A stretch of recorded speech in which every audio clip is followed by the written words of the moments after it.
Welcome to Democracy Now!, democracynow.org, the War and Peace Report. I'm Amy Goodman. Republican and Democratic lawmakers have reached a deal to give President Obama fast-track authority for the Trans-Pacific Partnership Trade Pact. Senate Finance Committee leaders Republican Orrin Hatch and Democrat Ron Wyden reached the deal along with Republican Congressmember Paul Ryan. It will allow Obama to negotiate the 12-nation pact in secret, then present it to Congress for a yes or no vote with no amendments allowed.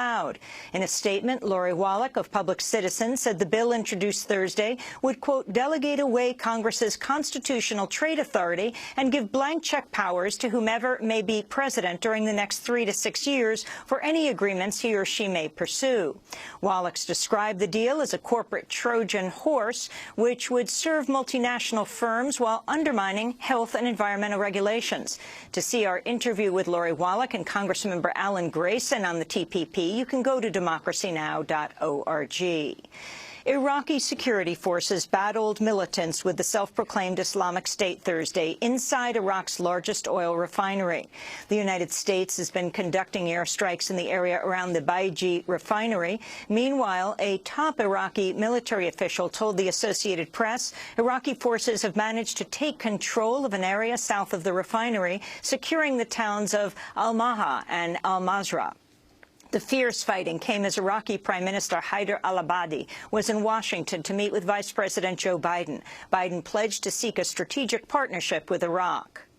Mr. Prime Minister, we stand with you and your government, ready to help and unite Iraq, but you are a sovereign nation, a sovereign government, and we are here to offer what you may want.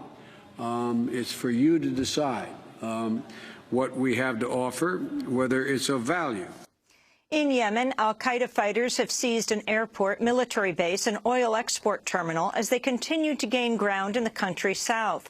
The militants appear to be taking advantage of the country's descent into chaos as Shiite Houthi rebels battle forces loyal to ousted President Abd Rabbu Mansur Hadi, while Saudi-led airstrikes target the rebels.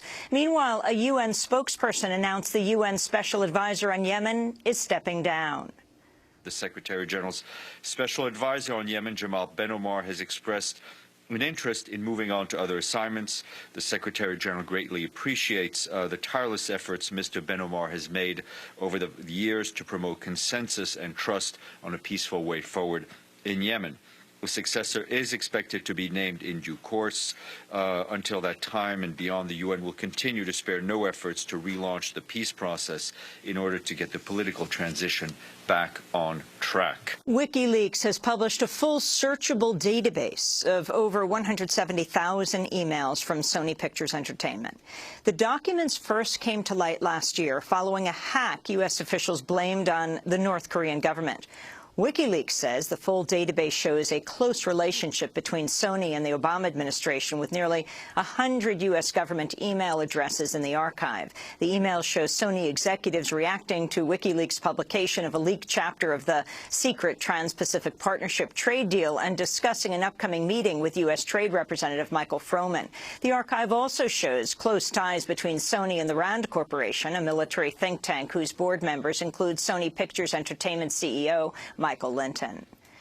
In the latest tragedy facing African migrants seeking passage to Europe, Italian police have arrested 15 migrants they say threw 12 Christians overboard into the Mediterranean Sea.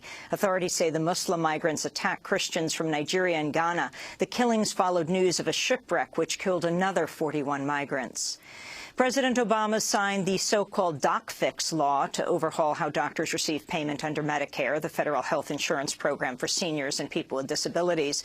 The bill averts a cut in doctors' pay, embracing a structure aimed at rewarding doctors for quality of care rather than the number of office visits. It also extends a children's health care program for another 2 years. But the measure cuts billions of dollars from Medicare and increases insurance costs for higher-income seniors. The group Physicians for a National Health Program has criticized the measure as a step toward Republicans' goal of privatizing Medicare. Students at Wesleyan University in Connecticut have occupied the office of President Michael Roth to demand the university divest from fossil fuel companies, the prison industry, and the Israeli occupation of Palestinian territories. The action marks the anniversary of President Roth's own participation in a sit-in for divestment from South African apartheid as a Wesleyan student in 1978. Their sit-in comes as students at Harvard University continued to block the entrance of administration building after Harvard President Drew Gilpin-Faust offered to meet with them only on the condition they end their blockade. A 61-year-old mailman who flew a gyrocopter onto the lawn of the Capitol in a call for campaign finance reform has been released pending federal charges. Doug Hughes could face up to 4 years in prison on charges of violating national defense airspace and operating an unregistered aircraft. Homeland Security Secretary Jed Johnson said Hughes literally flew below the radar, going undetected before landing on the Capitol lawn. At Thursday's press briefing, White House Press Secretary Josh Earnest was asked to describe President Obama's reaction to the protest. I wasn't on the trip, so I didn't see his initial reaction. It might have been, "What's a gyrocopter?" I know that was my reaction. But beyond that, I don't know what his reaction was. That Doug Hughes, the 61-year-old mailman, said he was trying to deliver hundreds of letters calling for campaign finance reform to members of Congress. The Vatican has ended its takeover of the largest group of U.S. nuns 2 years early, marking an apparent move by Pope Francis to heal ties with the Leadership Conference of Women Religious. In 2012, under Pope Benedict, Vatican officials accused the nuns of promoting radical feminist themes and appointed 3 male bishops to oversee them, sparking popular protests.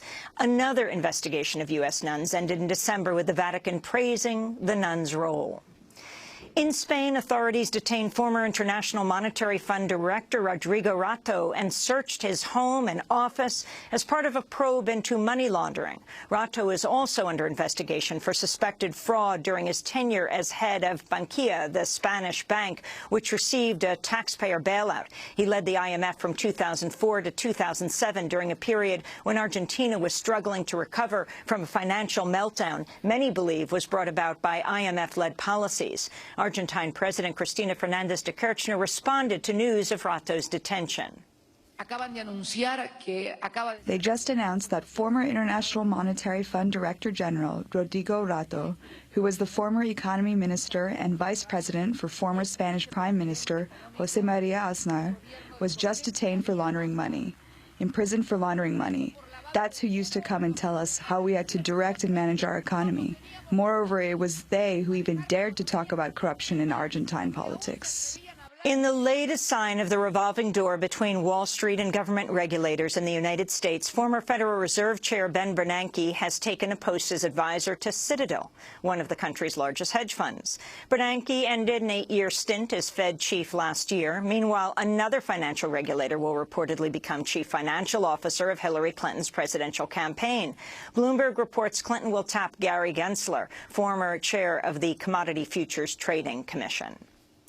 A U.S. judge has advanced a lawsuit over the 1973 murder of musician Victor Jara in Chile. Pedro Pablo Barrientos Núñez, now a U.S. citizen living in Florida, has been accused of torturing and murdering Jara in the days after the U.S.-backed coup against democratically elected President Salvador Allende.